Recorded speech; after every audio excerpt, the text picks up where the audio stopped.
Hey church family, Ricky here, talking to you from my makeshift lockdown office in my garage. Welcome. I hope you're all well. I'm praying for you all. Can't wait to see you. But I wanted to take a minute to just give you a quick update on a pretty big transition that has happened over the last few days on our team. Some of you may have heard that Lindsay and Pearl Smith have made the decision to move back to the United States from Stellenbosch. It's a pretty drastic move, and it was quite sudden.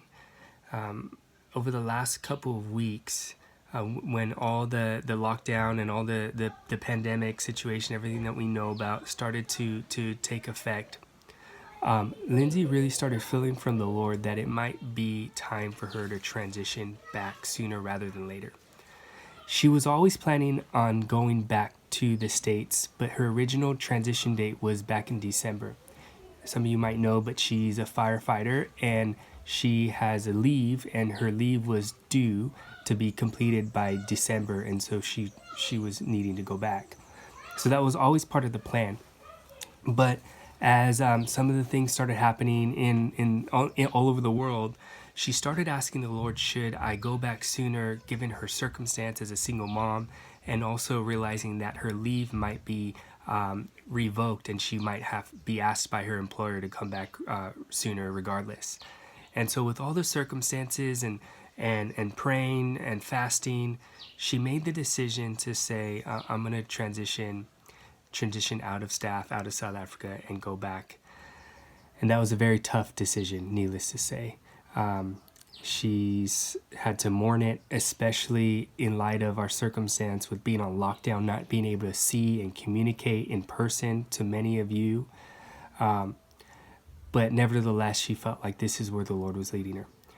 And so as a team and as a leader, I support her and I support her decision. This is a very hard decision, and she wrestled with it for a few days, but she has peace, and we support that. But she was planning on waiting out the lockdown so she can actually say goodbye to everyone in person.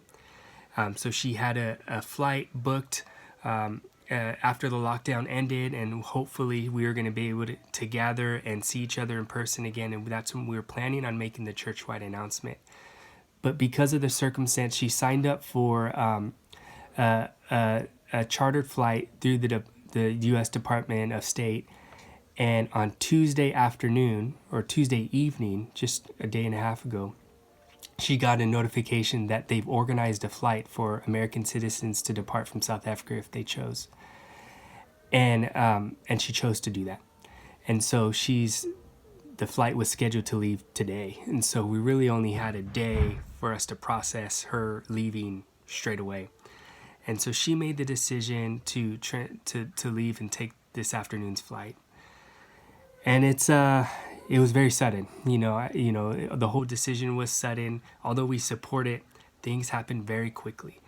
When we met a few weeks ago on our Sunday, this was not in the cards. We didn't expect this, and neither did she. But because of the circumstances and because of her unique situation, I think it's the right thing. But it doesn't make it easy, And so as a team, we've had to process over the last 24 hours, losing a dear friend and also a coworker. And I know many of you have been impacted by her and Pearl's life. They've made a tremendous contribution and a huge impact to us as a church family. And so it feels sudden, and the fact that we can't even see each other makes it even harder. So I'm trusting that the Lord will work even through this. If you are caught by surprise, I completely understand.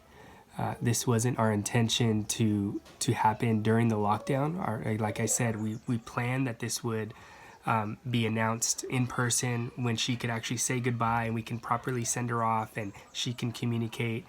But sometimes that's just not, things don't go as planned. And so she's departing this afternoon. If she didn't get a chance to say goodbye to you, it's not because she doesn't want to. I think she did, with the rush, it was just a very quick turnaround. But I also want to reiterate, anytime this sudden thing happens, or anytime we deal with transition, it could bring up certain feelings of insecurity or uncertainty, and I just want to acknowledge that and say that that's normal. I also say that, you know, the team that is here, that is foreigners, so myself and my family, Austin and Brittany, the Shiwi family, and Tony and Christiana Solorios, have no intention and no plans whatsoever to transition out. God's called us here, and we have a more of a long-term commitment compared to Lindsay and some of the others that have transitioned away that always had a short-term commitment. Lindsay just happened to be cut short a few months, but it still doesn't make it any easier.